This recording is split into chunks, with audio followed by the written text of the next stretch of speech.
اب میں بسط ادب درخواست گزار ہوں عالی جناب قبلہ و کعبہ حجت الاسلام والمسلمین مولانا سید احمد علی عابدی صاحب قبلہ سے گزارش ہے ممبر پہ تشریف لائیں اور مجلس کو خطاب فرمائیں. مومنین سے گزارش ہے ان کے استقبال میں بآواز بلند فاتحہ.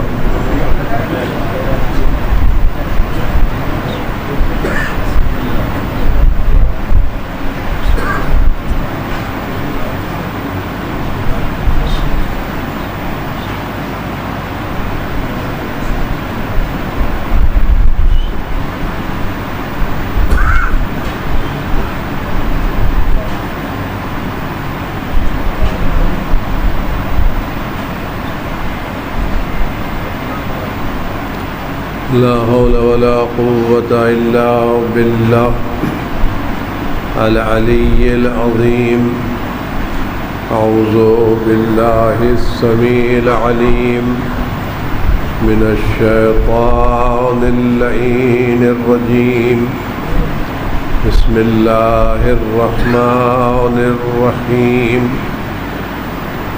الحمد لله الواحد الأحد الفرد الصمد الذي لم يلد ولم يولد ولم يكن له كفوا أحد.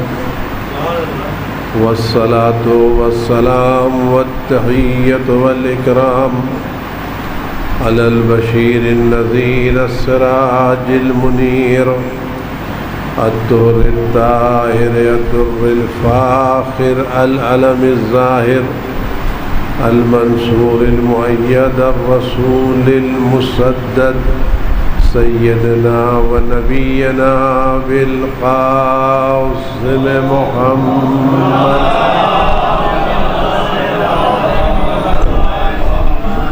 وآله الطيبين الطاهرين المعصومين المظلومين الذين أذهب الله عنهم الرجس وطهرهم تطهيرا.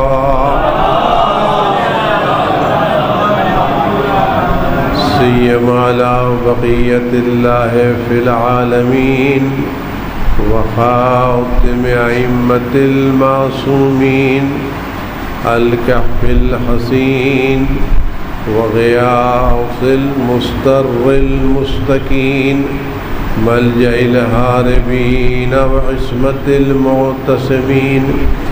أرواحنا وأرواح العالمين لتراه بمقدمه فداه.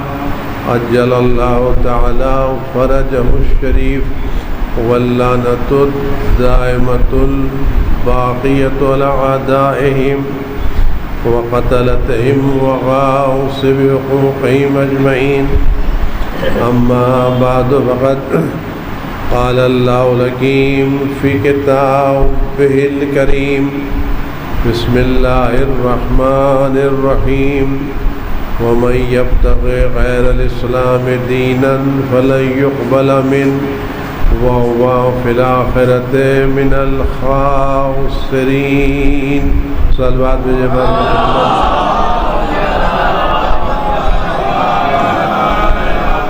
آپ حضرت گزارش ایک مرتبہ سورہ الحمد اور 3 مرتبہ سورہ مبارک توحید کی طرف روا کرے. مرحوم مخلوق جناب شاہد علی خان صاحب کی روح کو ارشاد فرما دیں.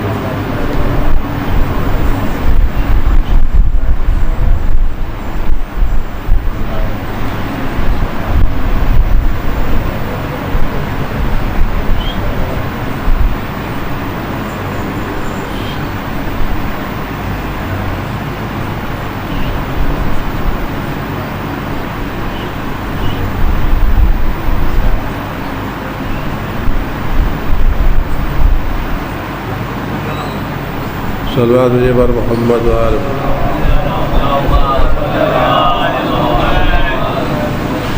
خداوند رحیم و کریم غفور و غفار.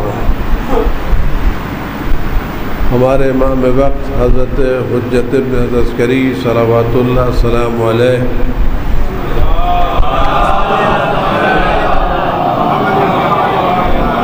کہ ظہور پر نور میں تاجیل فرمائے، ہر آفت و بلا سے ان کو محفوظ رکھے اور ان کے ظہور کے ذریعے دنیا کی تمام خرابیوں کو، ظلم و جور کا خاتمہ فرمائے اور پورے دنیا میں قدیری اسلام کا پرچم جلد از جلد لہرائے اور یہ ساری دنیا ہر طرح کی نجاستوں پاک سے پاک و صاف ہو اور ہم سب ان کے غلاموں میں، خدمت گزاروں میں، نوکروں میں، کشبرداروں میں شمار ہو اور خدا بند عالم توفیق دے ان چند لمحات میں جو ذکری سعادت ملی، خدا شیطانی وسوسوں سے، نفس امارہ سے اور تمام دوسری چیزوں سے محفوظ رکھتے ہوئے توفیق دے کہ ان چند لمحات میں کچھ ایسی باتیں زبانیں گناہگار پر جاری ہو سکیں جو خدا رسول کی خوشنودی کا سبب ہو اور ہماری اور آپ کی بہتری کا سبب ہو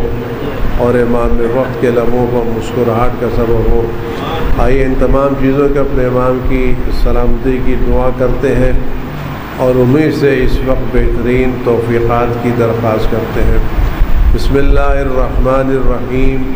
اللہم کن لولیک الحجۃ ابن الحسن صلواتک علیہ وعلی آبائہ فی هذه الساعة وفی کل ساعة ولیا وحافظا وقائدا وناصرا ودلیلا وعینا حتی تسکنہ ارضک طوعا وتمتعہ فیہا طویلا۔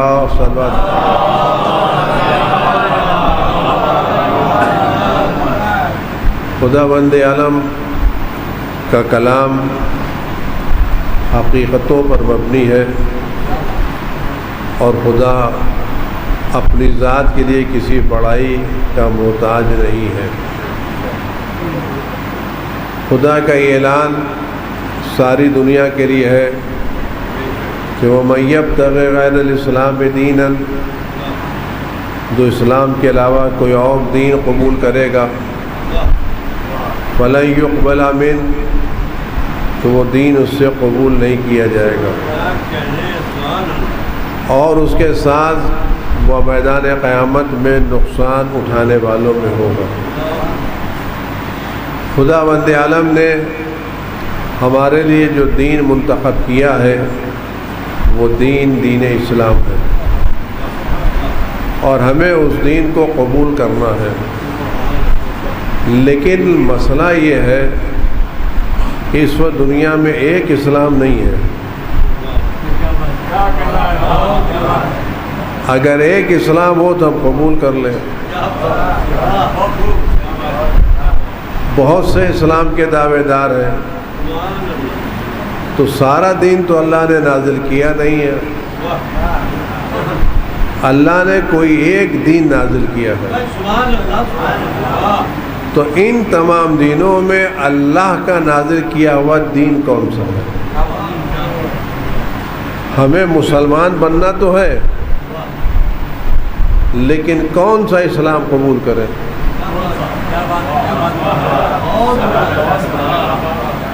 کیونکہ سبھی اسلام کے دعوے دار ہیں، تو اب مسئلہ ہے کوئی ایسا دین بتائیں جو حق ہو، اور مشکل مسئلہ اس میں جو بڑا یہ ہے کہ حق کیا ہے اور باطل کیا ہے، اس کا فیصلہ دنیا میں ہونے والا نہیں ہے۔ جب یہ فیصلہ ہوگا تو وہاں فیصلہ ہوگا جہاں ہمیں اس کے لیے پھر ریکوری کی کیا بات ہے یا دوسرے کسی چیز کی اجازت اور امکان نہیں ہوگا۔ یہ کوئی دنیا کا ٹیسٹ نہیں کہ آپ گئے ہو بازار میں ٹیسٹ کرا کے چلے آئے اور آپ نے دوسری چیز قبول کر لی۔ میدان قیامت میں جب فیصلہ ہوگا تو اب اس وقت سوائے پچھتانے کے کچھ کام ہوگا نہیں اور پچھتانے کا فائدہ ہوگا نہیں۔ تو ہمیں اس دنیا میں رہتے رہتے یہ سمجھ لینا چاہیے اور تحقیق کرنا چاہیے کہ حقیقی اسلام ہے کیا۔ ماں باپ کی تقلید دلیل نہیں ہے، اگر ہم یہ کہیں کہ ہم اس لیے شیعہ ہیں، ہم ایک شیعہ گھرانے میں پیدا ہوئے، تو اگر ہمارے ماں باپ کا شیعہ ہونا ہمارے مذہب کی حقانیت کی دلیل ہے، تو اگر کوئی آدمی کسی دوسرے مذہب میں پیدا ہوا تو کہے کہ میرے ماں باپ کا فلاں مذہب پر ہونا میرے مذہب کی حقانیت کی دلیل ہے۔ بھی اگر آپ کے والدین آپ کی نظر میں محترم ہیں تو ہمارے والدین ہماری نظر میں بھی محترم ہیں۔ بغیر دلیل ماں باپ ہی ہیں تو ہر ایک کے ماں باپ محترم ہے نا۔ اب یہ کیسے کہہ سکتے نہیں تمہارے ماں باپ محترم نہیں، ہمارے ماں باپ محترم ہیں، سب کے ماں باپ محترم ہیں۔ آپ خاندان کی بات کیجئے، معاشرے کی بات کیجئے، محلے کی بات کیجئے، تو دلیل آپ کے پاس ہے، اور ایسی دلیل ہو جو دلیل کاٹی نہ جا سکتی، اور ایسی دلیل ہو جو سب کے سامنے پیش کی جا سکتی ہو، اور ڈنکے کے چوٹ پر پیش کی جا سکتی ہو۔ آج ہم اثنا عشری ہیں تو تقلید کی بنیاد پر نہیں، ہم تقلید کرتے ضرور ہیں لیکن فروع دین میں، اصول دین میں ہم تقلید نہیں کرتے۔ ہمیں اصول دین تحقیق کے ساتھ تسلیم کرنا چاہیے، گرچہ مسئلہ مختلف یہ ہے کہ جہاں فروع دین میں تقلید ہونا چاہیے وہاں ہم مجتہد ہیں، اور جہاں ہمیں تحقیق کرنا چاہیے وہاں مقلد ہے۔ رسم و رواج میں کا گھر ہوتا چلا آیا، یہ ہمارے گھر میں ہوتا چلا آیا، لہذا ہم کریں کہ دلیل کچھ نہیں ہے۔ شادی میں، بیاہ میں، مرنے میں، جینے میں، سارے رسم و رواج وہ جو ہمارے، آپ کسی سے پوچھے بھائی اسلام کے پیچھے راز کیا کا کچھ نہیں، ہوتا چلا آیا ہے لہذا ہوگا۔ بہرحال مجھے آپ جانے زیادہ وقت نہیں لینا ہے۔ آج ہمارے پاس ہمارے مذہب کی حقانیت کی دلیل کیا ہے؟ اگر کل ہم دنیا سے چلے جائیں اور فرشتے ہم سے پوچھے تم شیعہ تھے کس دلیل کی بنیاد پر، کہنا اماں ابا شیعہ تھے۔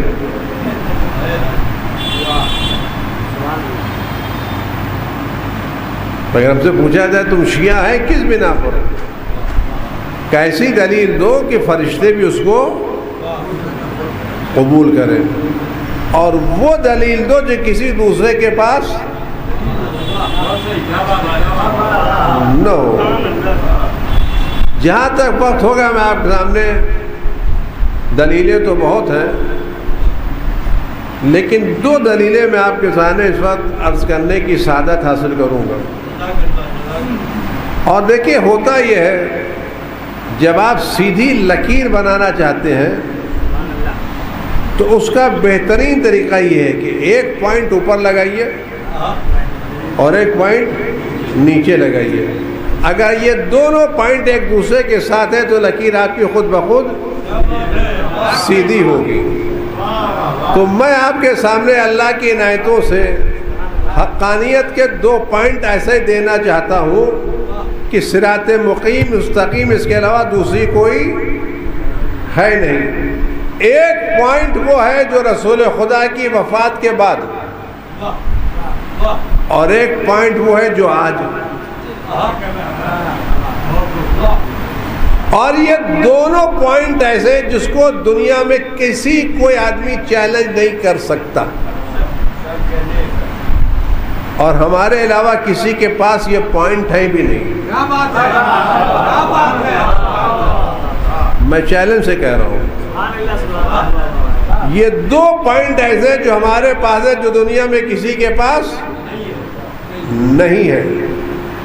ایک پوائنٹ کا نام ہے صدیقہ طاہرہ سلام اللہ علیہا،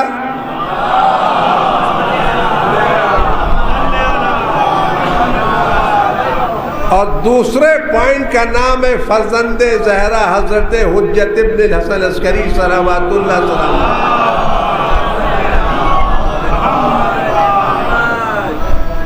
اللہ کے رسول جب دنیا سے جانے لگے تو جانے سے پہلے وہ مذہب کی حقانیت کی ایسی دلیلیں چھوڑ کے گئے جو دنیا میں کسی کے پاس نہیں ہے، اور صرف ہمارے پاس ہے، اور بڑے چیلنج کے ساتھ ہمارے پاس ہے۔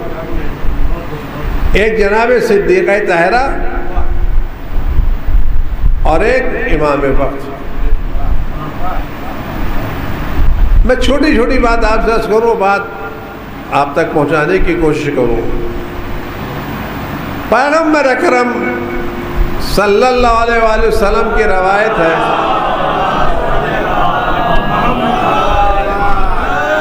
جس کو اہل سنت نے بھی کتابوں میں نقل کیا ہے۔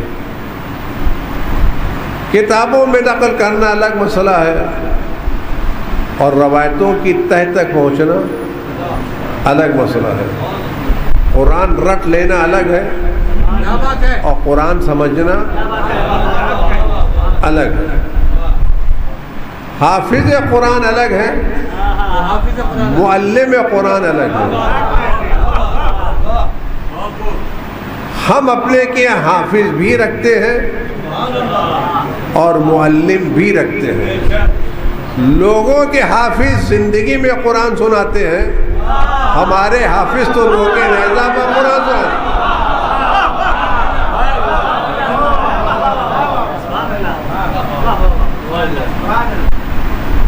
پیغمبر کی حدیث ہے کہ فرماتے ہیں کہ جو مر جائے اور اپنے وقت کے امام کو نہ پہچانے، اس کی موت، اب کچھ آپ بھی پڑھیے نا، جاہلیت کی موت۔ جاہل کی موت نہیں ہے، جاہلیت کی موت۔ جاہلیت کا زمانہ کسے کہتے ہیں؟ جاہلیت کا زمانہ وہ ہے جب نہ توحید تھی، نہ عقیدہ نبوت تھا، نہ عقیدہ قیامت تھا، نہ لوگ نماز پڑھتے تھے، نہ روزہ رکھتے تھے، جاہل تھے، بتوں کی پرستش کرتے تھے، ایک دوسرے کا خون بہاتے تھے، شراب پیتے تھے، گندگی کھاتے تھے۔ اس دور کو جاہلیت کا دور کہا جاتا ہے۔ یعنی جو امام وقت کی معرفت نہیں رکھتا، نہ اس کے پاس توحید ہے، نہ نبوت ہے، نہ قیامت ہے، نہ نماز ہے، نہ روزہ ہے، نہ حج ہے، کچھ بھی نہیں ہے، وہ ہے جاہلیت کی موت۔ اور جاہلیت کی موت اسی کی ہوگی جس کی زندگی جاہلیت میں گزری ہوگی۔ جاہلیت کی موت اسی کی ہوگی جس کی زندگی جاہلیت میں گزری ہوگی۔ اور آپ دیکھ لیجئے، اگر آج لوگوں نے پیغمبر کے بعد ان کو مانا ہوتا جن کو پیغمبر نے بنایا ہے، تو آج رسول کی توہین کا مسئلہ نہیں ہوتا۔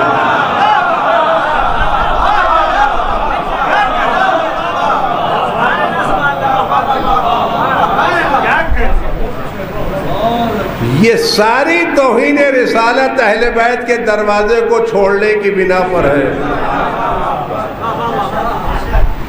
اگر اہل بیت کے در سے وابستہ رہتے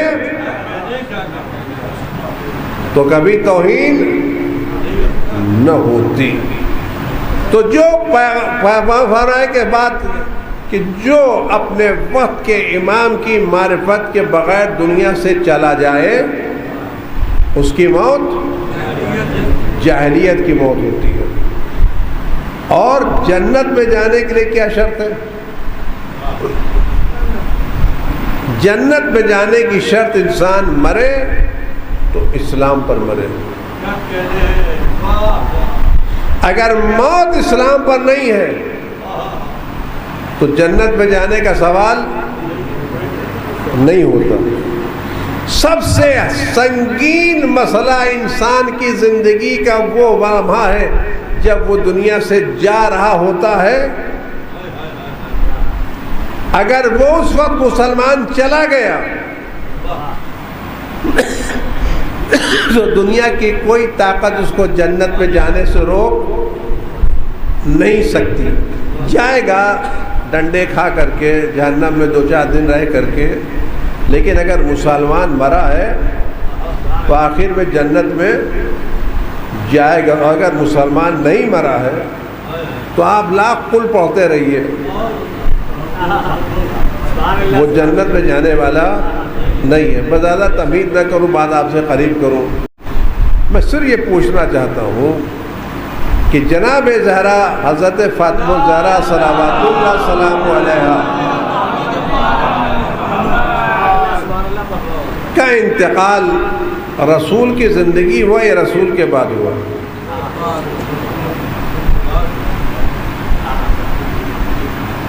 اگر رسول کے بعد ہوا تو وفات رسول کے بعد اگر رسول جناب زہرا کا انتقال ہوا تو جناب زہرا جنت میں جائیں گی یا نہیں جائیں گی؟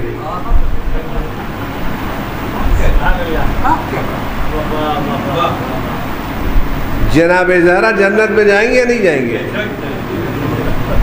جائیں گے نا۔ اگر جائیں گی تو سوال یہ پیدا ہوتا ہے کہ وفات رسول کے بعد انہوں نے اپنا امام کس کو مانا؟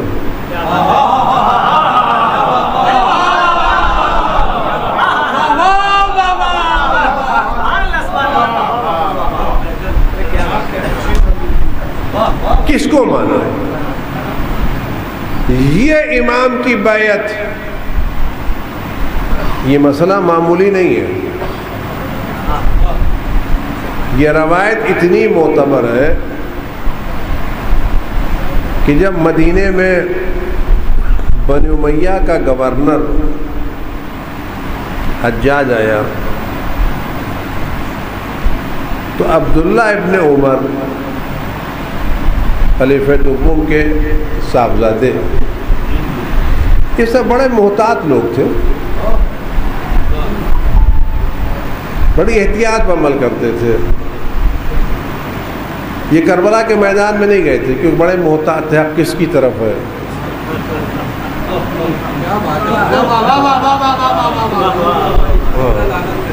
یہ بڑے احتیاط سے کام کرتے تھے کہ کون کس ہم بار میں دیکھ رہے کیا کہتے ہیں۔ تو اتنے محتاط لوگ ہوا کرتے تھے۔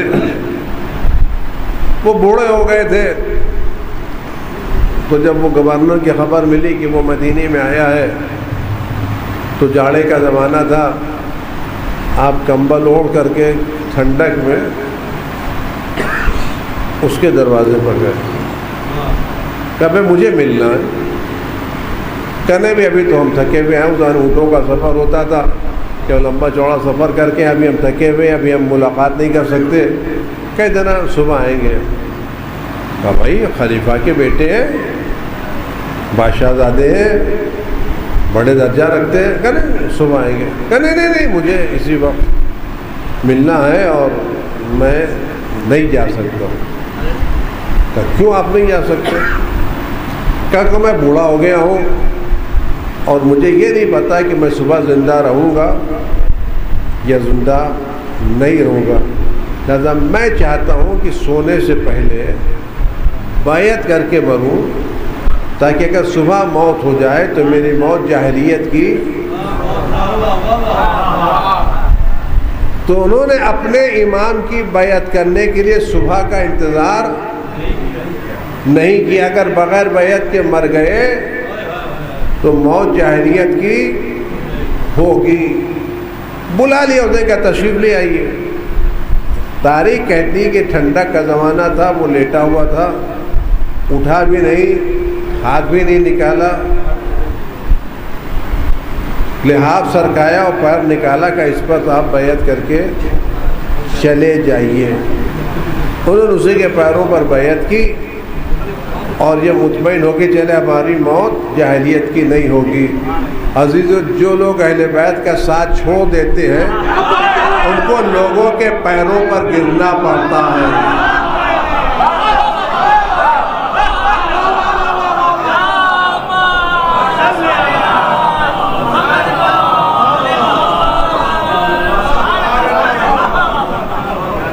لہذا میں آج بھی آپ کے بڑے ادب سے کہنا چاہتا ہوں، اگر آپ عزت کی زندگی رہنا چاہتے ہیں تو عزاداری سے منہ نہ موڑیے گا، حسین کے در سے وابستہ رہیے، یزیدوں کو سر پر جھکانا پڑے گا۔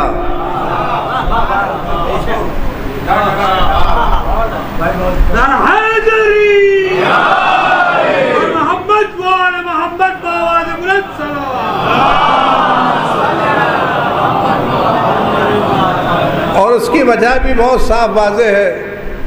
ایک چھوٹا سا پرندہ یا کیڑا جو 1 فٹ نہ اڑ سکتا ہو، اگر وہ کسی بلند پرواز پرندے کے پر سے یا پیر سے لپٹ جائے تو جہاں تک وہ اس کی پرواز جائے گی وہاں تک یہ معمولی سا کیڑا بھی جائے گا۔ ہم وجود کے کیڑے ہیں، اگر اہل بیت کے قدموں سے لٹکے رہیں گے تو جہاں تک ان کی بلندی جائے گی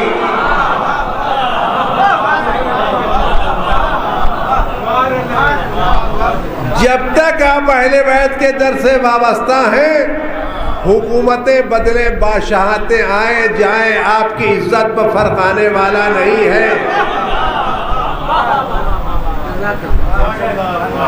اور یہ زمانہ بتا رہا ہے کہ حکومتیں بدلی، لوگ آئے گئے، لیکن عزادار جیسے عزت دار کل تھے ویسے ہی آج بھی ہے۔ یہ ہماری عزت نہیں ہے، کسی کے قدم کی خاک کا سجدہ ہے۔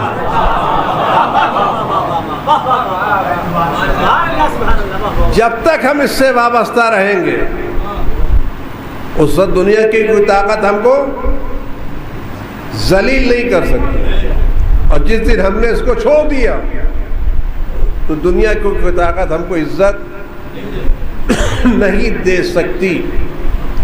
تو وہ بیعت کر کے چلے گئے۔ جناب زہرا سلام اللہ علیہا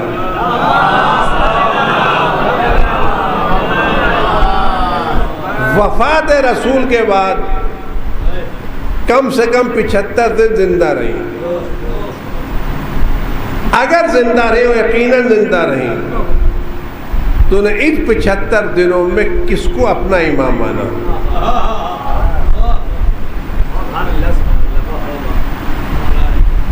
کس کو مانا؟ اگر کوئی خدا کے بنائے ہوئے نمائندے کا انکار کر دے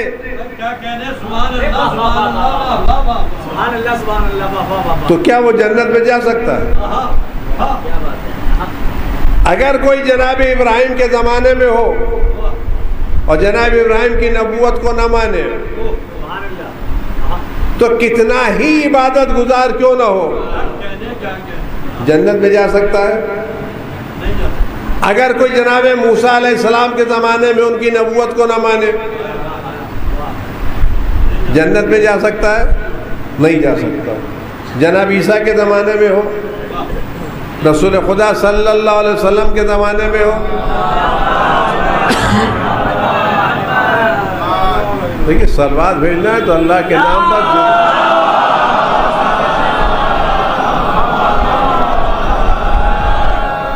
یہ پانی ٹھنڈا ہے، اس فائدہ یہ ہوگا کہ آپ کی مشکل آسان ہو جائے گی اور آپ کی زحمت جلدی تمام ہو جائے گی۔ نعرہ حیدری، نعرہ سلوات۔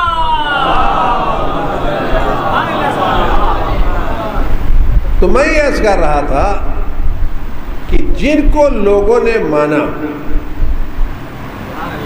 اگر وہ خدا کے بنائے ہوئے تھے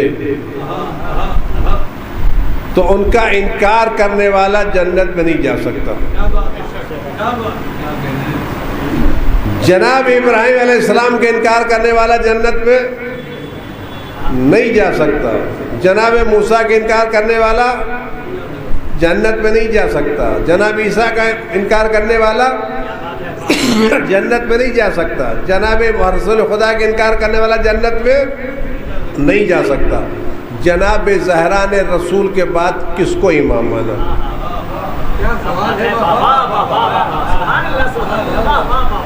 اگر جن کو دنیا نے بنایا ہے اگر وہ حق پر ہوتے تو زہرا انکار کرنے کے بعد جنت میں نہیں جا سکتی تھی، لیکن جناب زہرا کا انکار بتا رہا ہے اور علی کا اقرار بتا رہا ہے کہ جس کو زہرا نے امام مانا اسی کو آج ہم بھی مان رہے ہیں۔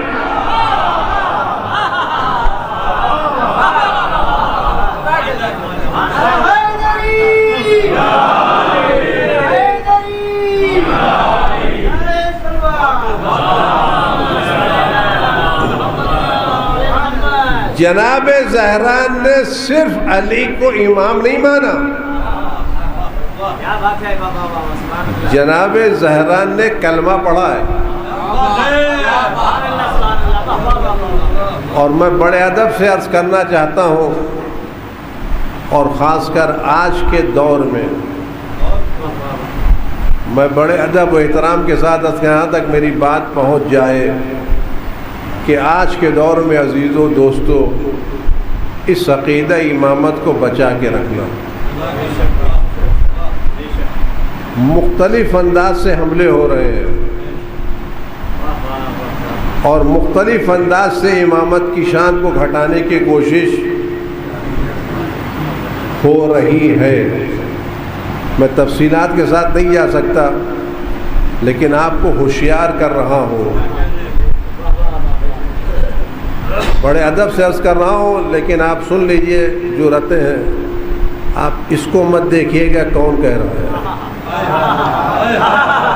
نہ یہ معتبر ہے نہ یہ معتبر ہے نہ یہ معتبر ہے۔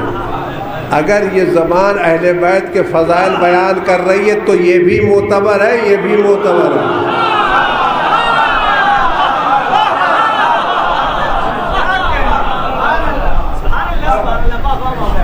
اور اگر یہ اہل بیت کے فضائل گھٹا رہی ہے تو یہ صرف ایک پگڑی ہے، امامہ نہیں ہے۔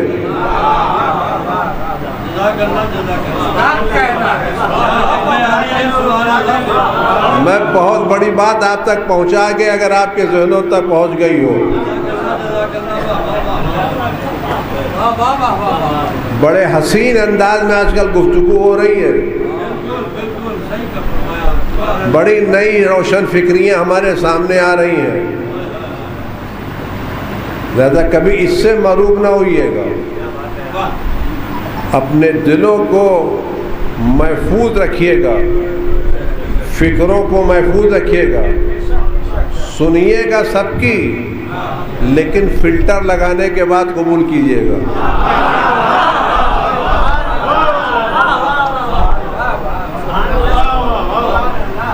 بغیر فلٹر کے کوئی بات قبول، کیونکہ اب ہر زمانہ، آج پہلا کا زمانہ تھا اور جب نل کا پانی پی لیا جاتا تھا، اب ہر گھر میں RO لگا ہے، کیونکہ اب پانی اتنا آلودہ ہو گیا ہے کہ بغیر فلٹر کے پیا نہیں جاتا۔ تو اپنے ذہنوں میں بھی ایک RO کی مشین لگا لیجئے تاکہ آلودہ فکریں آپ کے ذہنوں کو خراب نہ کرنے پائیں۔ یہ بڑی جرات کی بات میں عرض کروں آپ کے سامنے، عام طور سے باتیں آپ کو سننے میں ملیں گی نہیں، مجھے پتا ہے کہ اس کا ریئیکشن کیا ہونے والا ہے، لیکن میں آپ سے عرض کروں کہ لوگوں نے کیا باتیں لکھی ہیں۔ آج ہمارے کیا توحید کیا ہے؟ توحید صرف خدا کا اقرار نہیں ہے، خدا کے اقرار کے ساتھ ساتھ تمام غیر خدا کا انکار بھی ہے۔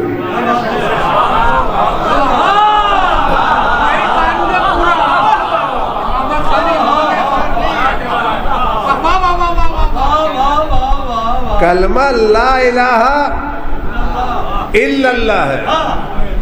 پہلے غیر خدا کا انکار کرو پر اللہ کا اقرار کرو. اگر تم اللہ اللہ کہتے رہو،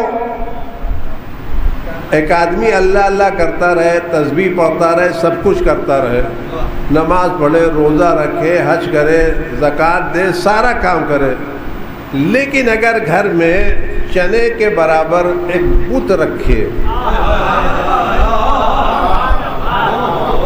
تو اس کی توحید کتنی ہے؟ مکمل ہے، ناقص ہے؟ اللہ کی تسبیح پڑھتا ہے، نماز بھی پڑھتا ہے، روزہ بھی رکھتا ہے، حج بھی کرتا ہے، لیکن ایک ذرا سا چھوٹا سا بت بھی رکھتا ہے، تو اس کی توحید کتنی ہوگی؟ مکمل ہوگی یا پوری ہوگی؟ ناقص ہوگی یا ختم ہوگی؟ ناقص ہوگی. تو توحید کے لیے شک ہے کہ ذرہ برابر غیر خدا سے لگاؤ نہ ہو. جب تک غیر خدا کا مکمل انکار نہیں ہے اس وقت تک اقرار خدا نہیں ہے. اگر کوئی رسول کا کلمہ پڑھتا ہے اور بقیہ جتنے نبوت کے دعوے دار ہیں ان کی نبوت کا انکار نہ کرے تو کیا عقیدہ نبوت برقرار ہوگا؟ اس وقت سے لے کے آج تک جن لوگوں نے رسول کے علاوہ نبوت کا دعویٰ کیا ان سب کی نبوت کا انکار کرنا پڑے گا، ورنہ اس کے بغیر نبوت مکمل نہیں ہوگی. تو توحید اس وقت تک مکمل نہیں ہے جب تک غیر خدا کا انکار نہ ہو. نبوت اس وقت تک مکمل نہیں جب تک غیر نبی کا انکار نہ ہو. تو علی کی امامت اس وقت تک مکمل نہیں جب تک غیروں کا انکار نہ ہو. یہاں خاموشی دلیل نہیں ہے، انکار ضروری ہے.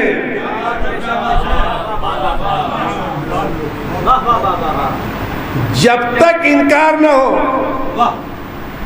اس وقت تک توحید مکمل نہیں ہے. اور جناب زہرا نے اقرار بھی کیا ہے اور انکار بھی کیا ہے. ہماری کتاب نہیں ہے، بخاری میں یہ روایت لکھی ہے، اور بخاری کوئی معمولی کتاب نہیں ہے. اگر آپ امام بخاری کی بات کریں تو انہوں نے 6 لاکھ حدیثیں جمع کی تھیں. 6 لاکھ حدیثوں میں 1 لاکھ حدیثیں صحیح تھیں. ان 1 لاکھ صحیح حدیثوں میں صرف 6000 حدیثیں منتخب کی ہیں. تو اب ان حدیثوں کے صحیح ہونے میں کوئی شک و شبہ نہیں ہے. اور یہ جناب وہ ہیں جنہوں نے ابن ملجم کی مدح کرنے والوں سے روایتیں نقل کی ہیں، لیکن امام صادق سے روایت نقل نہیں کی ہے. ائمہ معصومین سے روایتیں نقل نہیں کی ہیں. دشمنان اہل بیت سے روایتیں نقل کی ہیں. کبھی فرصت ملے تو آپ پڑھیے کہ لوگوں نے حدیثوں میں اہل بیت سے کیا کیا کیا ہے. تو جن لوگوں نے حدیث نقل کرنے میں اتنی احتیاط کی ہو ان کی حدیثیں ٹکرائی. انہوں نے یہ جملہ اپنی کتاب میں لکھا ہے کہ ماتت فاطمہ وہی واجدۃ علی ابی بکر. یہ جملہ لکھا ہے. جناب زہرا کا انتقال ہو گیا اور وہ خلیفہ وقت سے ناراض ہو کے گئی. میں یہ کہنا چاہتا ہوں اگر خلافت برحق تھی تو ناراض ہونے والے کو خاتون جنت نہیں ہونا چاہیے.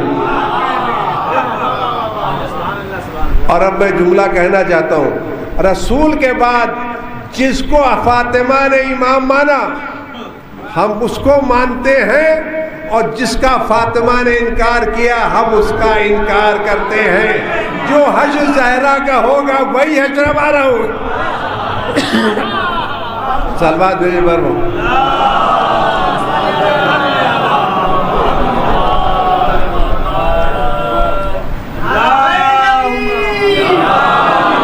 ایک اور سلوات بھی محمد.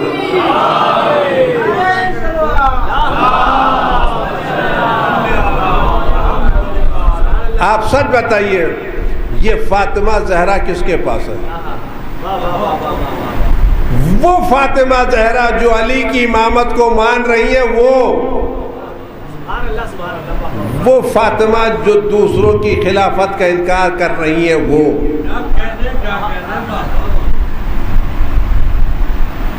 آپ سچ بتائیں کہ زہرا کے قدم کی برکت ہے یا نہیں؟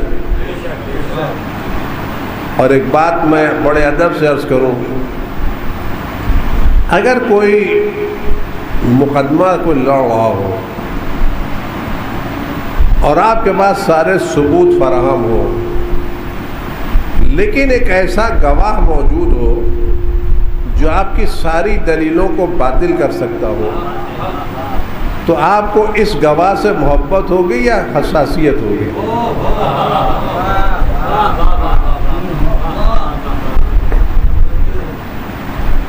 ایک بات اگر آپ تک پہنچ جائے، دنیا والے عاشور مناتے ہیں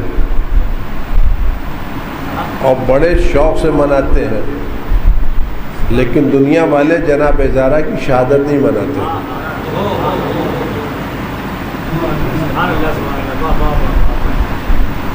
ساری دنیا کے مسلمان عاشور مناتے ہیں.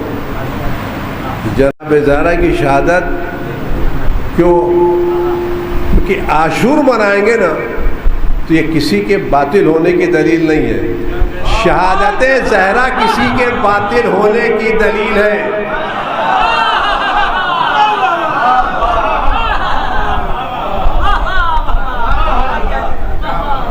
کیونکہ جب شہادت آئے گی تو کسی ظالم کا نام ضرور لیا جائے گا، اور جب ظالم کا نام لیا جائے گا تو بس ایک کا لا ینال عہد الظالمین.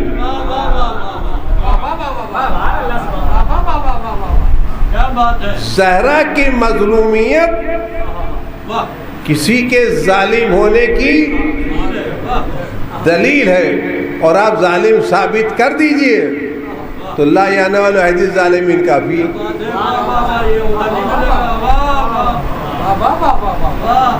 لہذا لوگوں کو عاشورہ سے حساسیت نہیں ہے، جناب زہرا کی شہادت سے.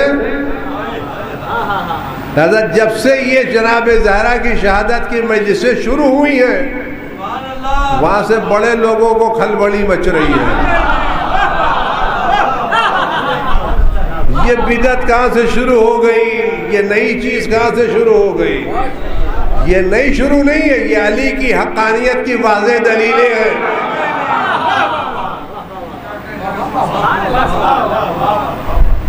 اس لیے آج ہم منا رہے ہیں. ظاہر سی بات ہے جو ظالم ہے وہ یہی چاہے گا کہ مظلوم کا تذکرہ نہ ہو. تو لوگ یزید کے ظلم تک تو برداشت کر لیتے ہیں، لیکن جب ظلم آگے بڑھتا ہے تو مسئلہ بڑی نازک جگہوں پر پہنچتا ہے. لہذا جناب زہرا کی شخصیت ہمارے مذہب کی حقانیت کی دلیل ہے، اور ایسی 24 کیرٹ کی دلیل کو دنیا کی کوئی طاقت رد نہیں کر سکتی. جہاں جناب زہرا جائیں گے ہم بھی جائیں گے. جن کو زہرا نے مانا ہم ان کو مانتے ہیں، اور جن کا انکار کیا ہم ان کو نہیں مانتے، اور ذرہ برابر نہیں مانتے. یہ مسئلہ کوئی نرگوشے کا نہیں ہے. میں چھوٹی سی بات عرض کروں، بات دھیرے دھیرے دوسرے موضوع پر آؤں کہ شب بیداریاں ہوتی ہیں اور شب بیداری میں بڑے عمدہ عمدہ شربت بنائے جاتے ہیں اور بڑی محنت کی جاتی ہے، لیکن یہ پورے ڈرم میں جو کئی لیٹر 100 لیٹر کا شربت بنایا گیا ہے، اگر آپ اس میں ایک قطرہ نیبو کا ڈال دیجیے تو کتنا شربت برباد ہوگا؟ پورا شربت برباد ہوگا؟ ذرا سا سب ہو جائے گا۔ اگر آپ شربت کی مٹھاس کو، اس کے مزے کو باقی رکھنا چاہتے ہیں تو اس کو اس قطرے سے بھی محفوظ رکھیے۔ نیبو کی افادیت الگ مسئلہ ہے، لیکن شربت کا مزاج اس قطرے کو برداشت نہیں کرتا۔ کوئی کسی کی نظر میں کتنا ہی محترم ہو، ولایت علی کا مزاج اس کو برداشت نہیں کرتا۔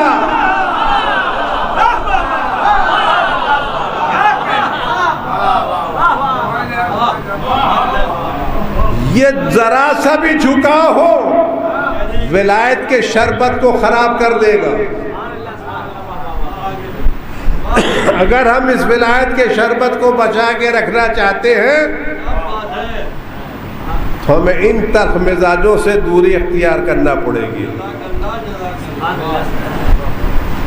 تو آپ غور کریں، جناب زہرا ہمارے لیے آج بھی ہمارے مذہب کی حقانیت کی دلیل ہے۔ جس کو جناب زہرا نے امام مانا اس کو آج ہم امام مانتے ہیں، اور جس کو زہرا نے نہیں مانا ہم بھی نہیں مانتے، بالکل نہیں مانتے۔ اس میں کوئی شک و شبہ نہیں ہے، ہم نہیں مانتے بھائی، کیونکہ ہمیں زہرا کے ساتھ جانا ہے، کیونکہ جنت کس کی ہے؟ پھر زہرا خاتون جنت، ان کے شوہر ساقی کوثر، بیٹے جوانان جنت کے سردار، تو سارا خاندان تو زہرا ہی کا جنت میں ہے۔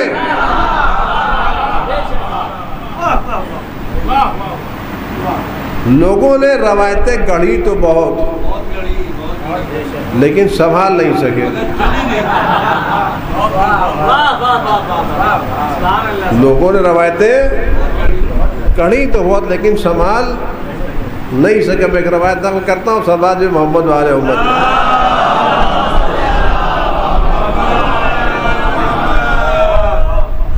امام رضا علیہ الصلوۃ والسلام کی خدمت میں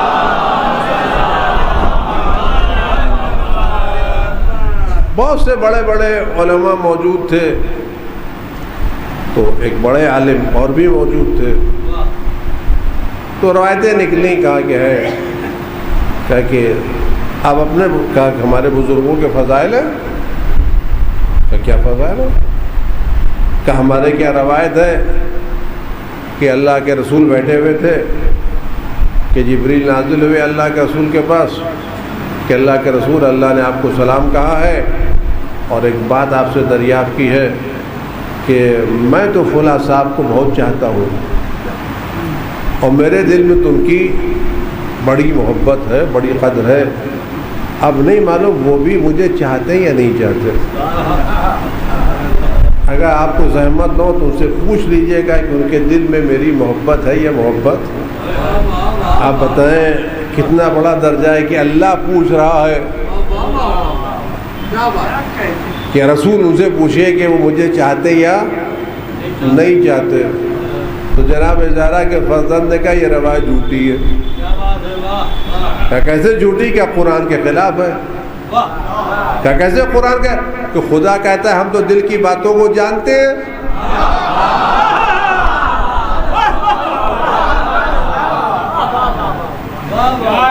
قرآن کہتا ہے ہم تو وہ جانتے ہیں جو تمہارے ذہنوں میں خیالات ابھرتے ہیں، ہم وسوسوں کو جانتے ہیں، دل کی باتوں کو جانتے ہیں، نیتوں کو جانتے ہیں۔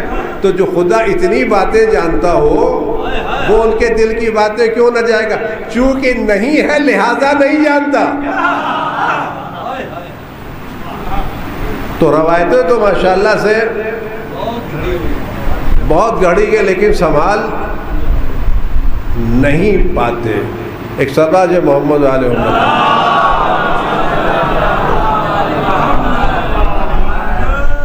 دیکھیے، اگر آپ، ہمارے استاد فرمایا کرتے تھے کہ اگر آپ اچھی قیمت دیں گے تو ہم اچھی باتیں بیان کریں گے۔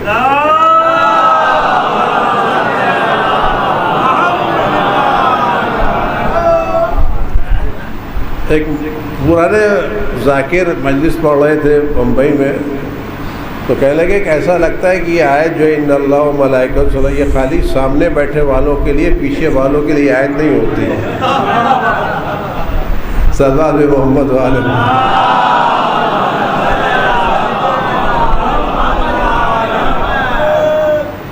اب آپ غور کریں، جو میں تفصیل میں نہیں جانا چاہتا، ورنہ یہ موضوع کافی وسیع ہے جناب زہرا سلام اللہ علیہ کا، اور ضروری کہ آپ جتنا بھی ان کی مجلسوں کو فروغ دیں اتنا آپ کے مذہب کی حقانیت واضح ہوتی چلی جائے گی۔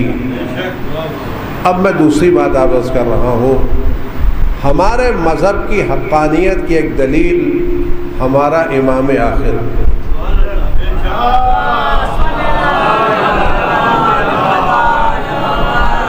اور ایسی دلیل ہے جو کسی کے پاس نہیں ہے۔ میں زیادہ تفصیل میں نہیں آنا چاہتا،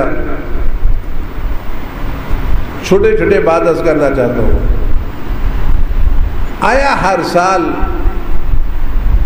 شب قدر آتی یا نہیں آتی؟ شب قدر خالی ہم مناتے ہیں، دنیا کے مسلمان بھی مناتے ہیں؟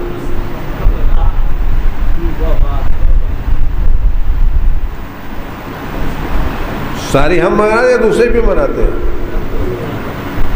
دوسرے بھی مناتے ہیں نا۔ فرق ایک، ہم 19، 21، 23 کو مناتے ہیں، بقیہ لوگ 27 کے مناتے تو ہیں، مناتے ہیں، مسجدیں سراتے ہیں، چراغاں کرتے ہیں، تراویح ختم کرتے ہیں، مجمع ہوتا ہے، شب قدر ان کے کیا بھی ہوتی ہے، اور قاعدے سے مناتے ہیں شب قدر، باقاعدہ منائی جاتی ہے۔ مسجدوں کا آبادی دیکھ لیجئے، سارے آتے ہیں۔ قرآن کیا کہتا ہے؟ بسم اللہ الرحمن الرحیم، انا انزلناہ فی لیلۃ القدر، ہم نے قرآن شب، وما ادراک ما لیلۃ القدر، آپ کو کیا معلوم شب قدر کیا ہے؟ لیلۃ القدر خیر، ایک رات 1000 مہینوں سے بہتر ہے۔ اس میں ہوتا کیا ہے؟ اب سورہ آپ آگے پڑھیے، تنزل الملائکۃ والروح فیہا بإذن ربہم من کل امر سلام ہی حتی مطلع الفجر۔ شب قدر ہوتا کیا ہے؟ تنزل الملائکہ،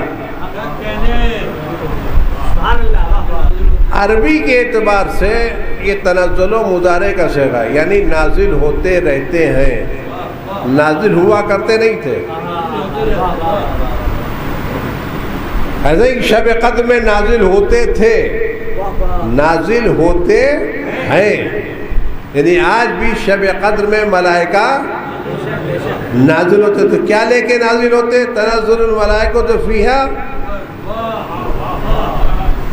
تنزل الملائکۃ والروح فیہا من کل امر، ہر طرح کا امر لے کر کے نازل ہوتے ہیں۔ فرشتے خالی ہاتھ نہیں آتے۔ اس شب قدر میں کیا کیا بڑھتا ہے؟ رزق، زندگی، عزت، دولت، جو کچھ سال بھر کا بجٹ ہے وہ ملائکہ شب قدر میں لے کر کے نازل ہوتے۔ اب میں بہت بچکانہ سوال آپ سے کرنا چاہتا ہوں، جب خدا بند عالم نے انجیل بھیجی اور جبریل انجیل لے کر کے آئے تو چوراہے پر رکھے گئے یا کسی کو دے کے گئے؟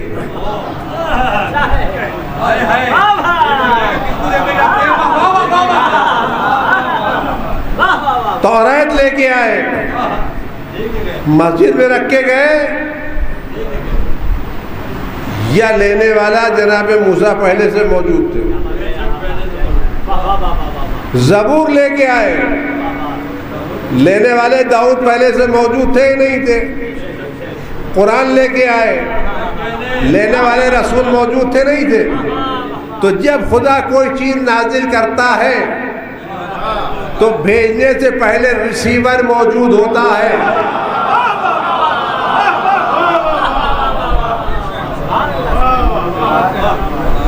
جب خدا کوئی چیز بھیجتا ہے تو بھیجنے سے پہلے ریسیور موجود ہوتا ہے، اور ایسا ریسیور ہونا چاہیے جو پوری حفاظت کر سکتا ہو.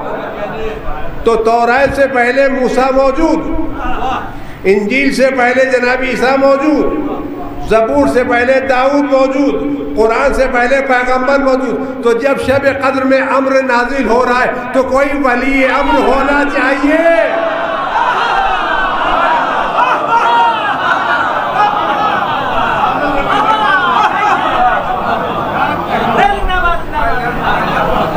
جب ہر سال امر نازل ہو رہا ہے تو کوئی صاحب امر بھی ہے. اب پوری دنیا میں تلاش کر ڈالیے وہ کون ہے جو ولی امر زندہ رکھتا ہے.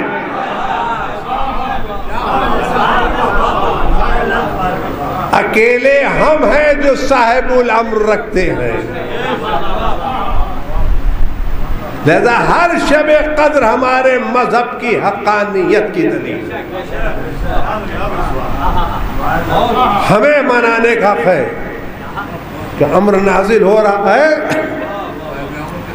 تو صاحب امر بھی موجود ہے. اور خدا نے کبھی کوئی کتاب کسی غیر معصوم پر نازل نہیں کی، کیونکہ حفاظت کا مسئلہ ہے. کلام الہی کی حفاظت غیر معصوم نہیں کر سکتا. لہذا کوئی ایسا صاحب امر ہونا چاہیے جو معصوم ہو. تو یہ کون ہے؟ ہمارا امام. لہذا شب قدر ہمارے مذہب کی حقانیت کی دلیل ہے. اس لیے ہم ہر نماز میں انا انزلنا پڑھتے ہیں اور بات پڑھنے سے کتراتے ہیں، اس لیے کہ جو ولی امر رکھتا ہے وہ صاحب الامر پڑھے گا نا. جس کے پاس صاحب امر ہے ہی نہیں وہ پڑھے گا کیوں؟ ہم امام میں وقت رکھتے ہیں اور ایسا رکھتے ہیں جو ہمارے حق میں باپ سے زیادہ مہربان ہے، اور جو آج بھی ہماری حفاظت کر رہے ہیں. آج ہماری عزت، ہمارا وقار، ہماری آبرو، یہ سب امام وقت کی بنا پر. میں چھوٹی سی مثال دوں، بس 1 گھنٹہ ہو گیا ہے اور بات تمام ہونے والی ہے، لیکن کوشش کرو ایک بار ساتھ تاکہ آپ کے کانوں تک یہ بات اور دل سے بات چھو جائے تو اچھا ہوگا. آپ غور کریں، جب گھر میں کوئی بزرگ زندہ ہوتا ہے، دادا زندہ تھے، پردادا زندہ تھے، تو حویلی آباد تھی.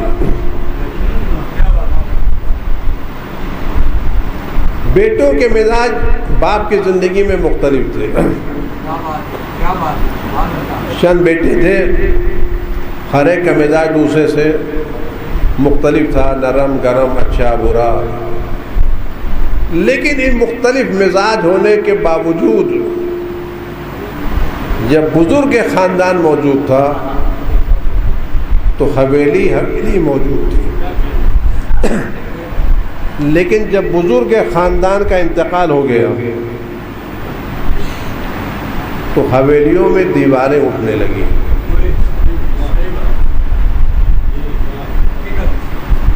اور بڑی بڑی حویلیاں کمروں میں تبدیل ہو گئیں، کمرے کوٹریوں میں تبدیل ہو گئے. یہ بزرگوں بچوں کا مزاج کو نیا نہیں تھا. باپ کے زمانے میں بھی مزاج مختلف تھا، نرم گرم، بد زبان خوش زبان، کام کرنے والے کم کام کرنے والے، مختلف مزاج تھے. لیکن ان مختلف مزاجوں کو ایک تھا جو سنبھالے ہوئے تھا. جب وہ دنیا سے چلا گیا تو دیواریں اٹھنے لگیں اور حویلیاں گھروں میں اور گھر قبروں میں تقسیم ہونے لگے. سب کہنے کہ اب باپ کے مرنے سے بچوں میں اختلافات ہوئے اور اختلافات کے بعد اب یہ حویلیاں تقسیم ہو گئیں اور اب اس خاندان کی پہلے جیسی عزت آبرو نہیں رہی. اس کا مطلب جب تک مختلف المزاج لوگ ایک جگہ رہ رہے کوئی بزرگ ہے جو ان کو سنبھالے ہوئے ہیں. آپ غور کریں آج ہماری قوم میں اختلافات ہیں یا نہیں؟ مسجدوں کے، انجمنوں کے، اداروں کے، افراد کے اختلافات ہیں یا نہیں ہیں؟ ہم ایک دوسرے سے برسر پیکار ہیں یا نہیں؟ جلوس لڑ رہے ہیں، مجلسیں لڑ رہی ہیں، چیزیں لڑ رہی، سب ہو رہا ہے نہیں ہو رہا ہے؟ لیکن ان اختلافات کے باوجود ہمارا بحیثیت قوم زندہ رہنا کیا کسی بزرگ کے وجود کی علامت نہیں ہے؟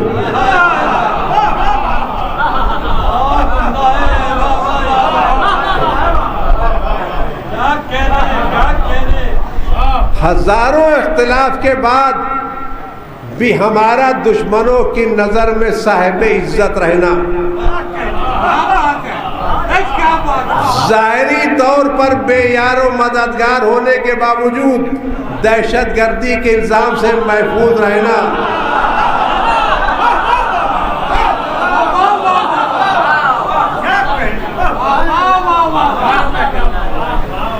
بغیر کسی نمائندے ہوتے ہوئے بھی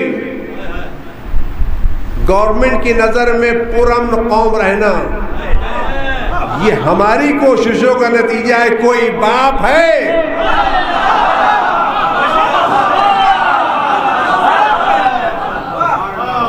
جو بچوں کی آبرو کو بچائے ہوئے؟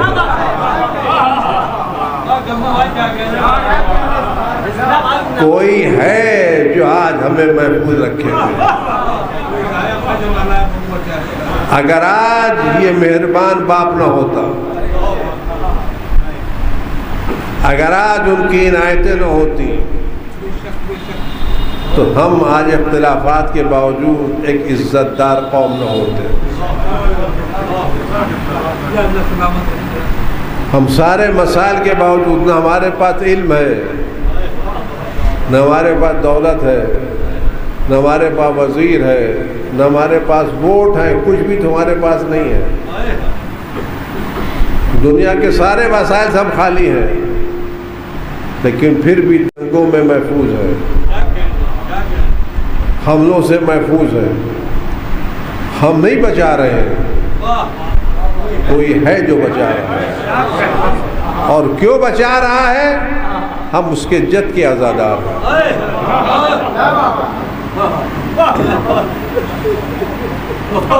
اگر وہ ہمیں بچا رہا ہے تو ہماری خاطر نہیں،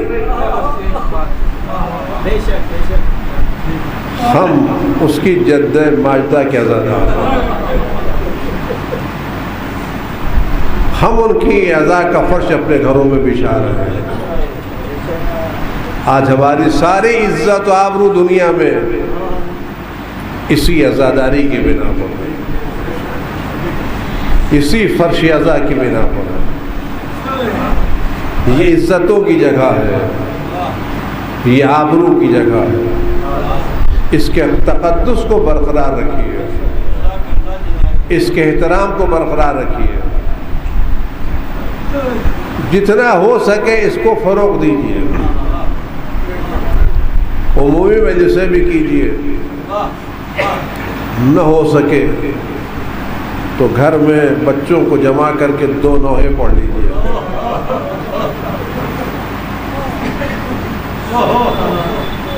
فرشیدہ حسین کی بچھے تو صحیح،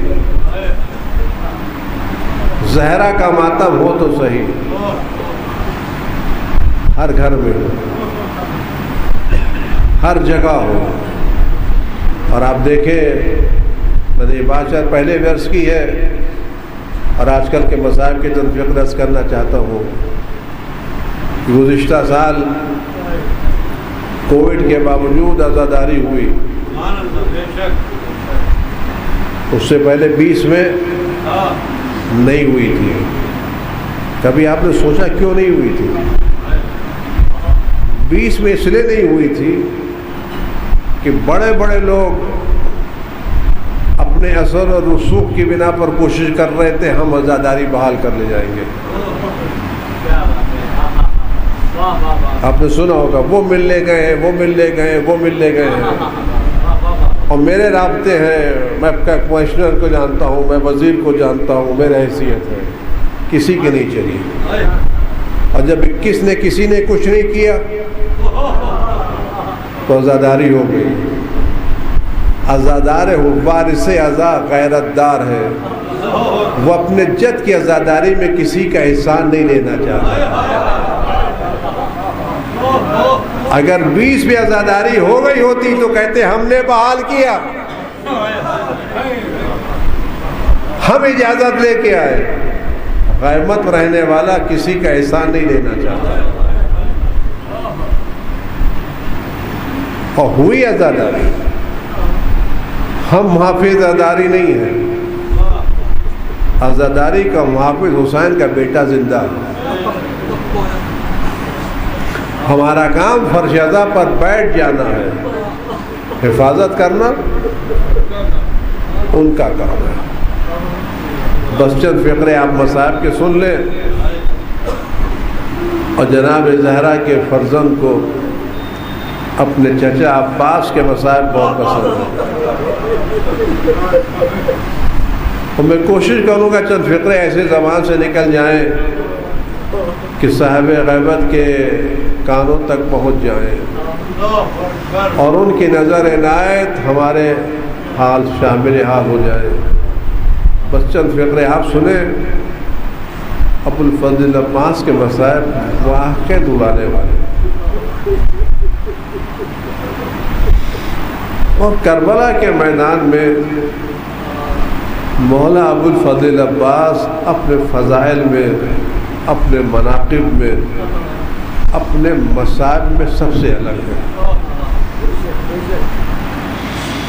جو مصیبت ابو الفضل عباس پر پڑی ہے نا، وہ کربلا میں کسی پر نہیں پڑی۔ مصیبت وہ ہے جس میں میرا مولا ابو الفضل عباس اکیلا، یہاں تک کہ امام حسین بھی اس مصیبت میں شریک نہیں ہے، علی اکبر بھی شریک نہیں، کوئی کربلا کا شہید ابو الفضل عباس کی مصیبت میں شریک نہیں ہے۔ میرا مولا منفرد ہے مصائب میں، اس لیے میرے مولا کا درجہ بھی شہداء میں الگ ہے۔ چند فقرے اگر آپ تک پہنچ جائیں، اور جناب زہرا کو پوچھا دے، ام المؤمنین کو پوچھا دے، بس جلد بات اگر آپ تک پہنچ جائے، آپ سچ بتائیں، اگر آپ کے بدن پر کہیں چوٹ لگے تو اس چوٹ کو سہلانے کے لیے کیا ہوتا ہے؟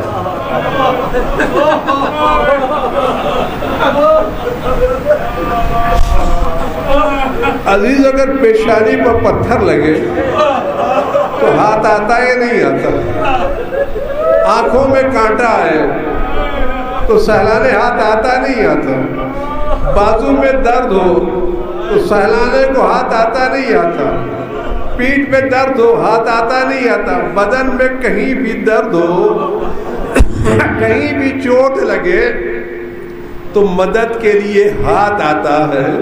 پیشانی پہ چوٹ لگے تو ہاتھ آتا۔ حسین کی پیشانی پر پتھر لگا، حسین نے ہاتھ لگا کر کے پیشانی سے خون صاف کیا۔ پہلو میں تیر لگا، حسین نے ہاتھوں سے تیر نکالا۔ لیکن آپ اس غریب سے پوچھیں جس کے دونوں ہاتھ کٹ گئے تھے، جب پتھر پڑتا ہوگا، جب تیر لگتا ہوگا تو میرا مولا کیسے کیسے تڑپتا ہوگا۔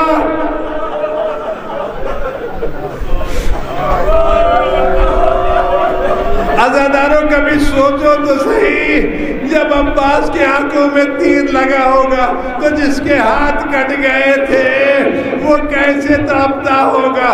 جس کے پہلو میں تیر لگا ہوگا اس کے ہاتھ کٹ گئے تو کیسے تڑپا ہوگا؟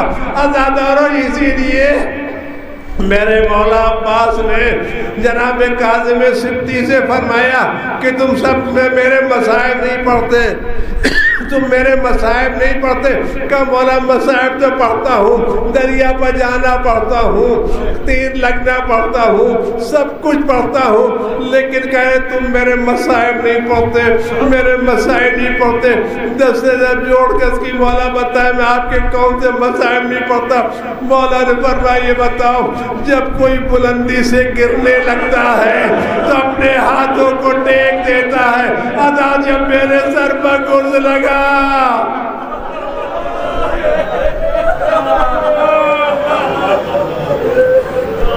اجرکم اللہ، انہیں آنسو بھری آنکھوں کے ساتھ دعا کریں آپ دل کے گہرائیوں سے کہ ایک مجلس مصاب عباس، وارث عباس کے ہاتھ کا زبانی سننے کا آپ کو موقع مل جائے۔ اور ایک جملہ آپ اور سن لیں، اور اگر آپ برداشت کر سکتے تو روئیں اور اپنے امام وقت کو پرسد۔ جب میں نے یہ سنا تھا، یہ واقعہ پڑھا ہے، تو میرے دل کی عجب کیفیت ہوئی۔ کہتے جب یزید کے دربار میں شہداء کے سر لائے گئے تو کوہرا مچا، لیکن ایک سر ایسا آیا کہ جس کے آنے سے پورا مجمع رونے لگا اور سب کی کیفیت بدل گئی۔ سب کے سر آئے لیکن وہ کیفیت نہیں آئی، لیکن جب ایک سر آیا تو پورے مجمع کے ایک ہیجانی کیفیت، ایک درد کی کیفیت تھی۔ یزید نے پوچھا یہ سر کس کا ہے؟ کہا کیوں؟ کہ جتنے سر آئے تھے سب سلامت آئے تھے، یہ ایک سر تھا جو ٹوٹا ہوا آیا تھا۔ کہا یہ کس کا سر ہے؟ کہ یہ عباس کا سر ہے۔ عزاداروں، جب ٹوٹے ہوئے سر کو دیکھے یزید کے دل پر یہ اثر تھا تو جو زینب کھڑی ہوئی دیکھ رہی تھی، جو بیٹیاں دیکھ رہی تھی، ان کے دل پر کیا گزری؟ الہی بحق الزہراء وابیہا وبعلہا وبنیہا وسر المستعود فی ان تصلی علی فاطمہ وابیہا وبعلہا وبنیہا وسر المستعود فیہا بعدد ما احاط بہ علمک۔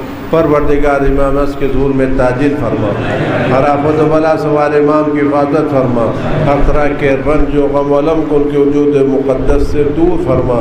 پروردگار تمام کوتاہیوں کے باوجود ہماری اس مجلس ادا کو قبول فرما، اس کا ثواب جناب شاہد علی خان کی روح کو ارسال فرما، ان کے قلب پر اپنے انوار رحمت کی بارش فرما۔ پروردگار اس دور آخر زمان کے فتنوں سے ہمیں محفوظ فرما، ہمارے ایمان کی حفاظت فرما۔ پروردگار ہمارے جوانوں کو دنیا کے بہترین نوجوانوں میں شمار فرما، ان کو علم کے میدان میں ترقی عنایت فرما، ان کو جس اسکول جس کالج میں پڑھ رہے ان میں سب سے بہترین جوان عزاداروں کو قرار فرما۔ پروردگار ان کو اپنے علم و عمل سے امام وقت کو راضی و خوشنود کرنے کی توفیقات عنایت فرما۔ آپ حضرت گزارش ایک مرتبہ سورہ الحمد اور 3 مرتبہ سورہ توحید فرما کے مرحوم مغفور جناب شاہد علی خان کی روح کے رسال فرما۔